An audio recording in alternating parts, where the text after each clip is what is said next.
I installed hidden cameras to catch my wife cheating. What I saw in the footage was much worse. It started a few months ago, around her birthday. Claire came home from work and was smelling like Axe body spray. At first I brushed it off. Not my wife. She loves me. We have been faithful to each other for years. But then the doubts started to creep in. I've had to start working late shifts, weekends too. Since we have been behind on our mortgage, my time at home has literally been less than 5 or 6 hours a day, and most of that time was spent asleep. But she rarely complained. In fact, most of the time she seemed happier when I left. Then one day I tried to kiss her on her neck and I saw a blemish there, as though someone else's lips had touched her skin. My first mistake was confronting her head on about it. Of course she denied. She yelled. She called me the bad guy. Typical cheater behavior. Worst of all, she got what she wanted. Insisted I start sleeping downstairs and saying that we needed a separation. Maybe even a divorce. All I got out of it was desperation and depression. She insisted that she was still faithful to me, but all the signs were there. I just didn't have the proof to back it up. What you need is a security system for your home, my buddy Chad said one night when I went to drink away my troubles. Wouldn't she realize what I was getting it for? I pointed out. So don't tell her. Wait until she is out of the house. And make it discreet. You know, cameras and the smoke alarms. Stuff like that, he said as he downed his whiskey. His half-brained scheme didn't sound that bad. And I knew that Claire had said she was going to spend the next few days at her mother's house to supposedly let things cool down between us. If I was going to get to the bottom of this, it was now or never. So that's what I did. As soon as I knew that she was gone, I contacted a local shop and had them come that afternoon. The technician didn't ask any questions, just put them exactly where I said that I wanted them and even threw in one of those doll cams as an extra bonus. I gave it to Claire as a peace offering, saying that I was sorry for the accusations. Sounds stupid, I know. What are the chances she would even leave the doll around to let me listen in on her? But then I know my wife.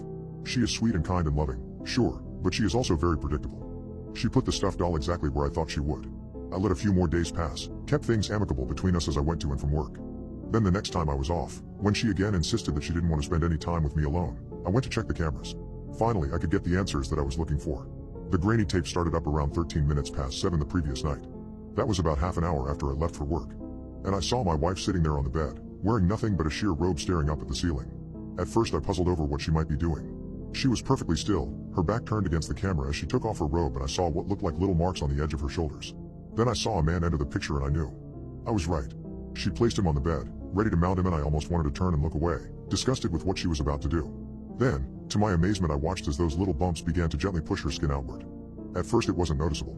Just a slow curling of her back. Then suddenly the movement quickened and long pieces of bone broke out on either side. They made a cracking noise as I heard my wife scream out. I don't know if it was a sound of pleasure or pain. The bones pushed to the side and started to form sinew and stretched the skin to its limit. And I realized they were forming what appeared to be wings. Her lean form bent over toward the man that she had been pleasing for the night, and I watched in abject terror as her mouth widened to reveal rows of sharp teeth, more than even a shark might have. Her lover's screams were now the ones that filled the void of the room. Blood splattered on our clean sheets. Muscle and skin ripped apart like wrapping paper. Her fingers gnawing into his open chest cavity like claws as she ripped out his beating heart and then began to chew on it like a piece of jerky. Her wings spread wide and she lifted her meal from the bed, moving him to the floor right in front of the camera to finish him off. I don't know how long she continued to eat. I couldn't bear to watch any longer. Then I looked toward the room in confusion, trying to understand how it was possible for the video to correlate with my pristine room. I never knew her to be a good cleaner, and surely there had to be some trace evidence of the body she had likely disposed of time and time again. Then I heard a noise behind me, and I turned to see her standing there. She saw that I was looking at the footage, and I am certain that if I could see my face it was likely paler than a ghost.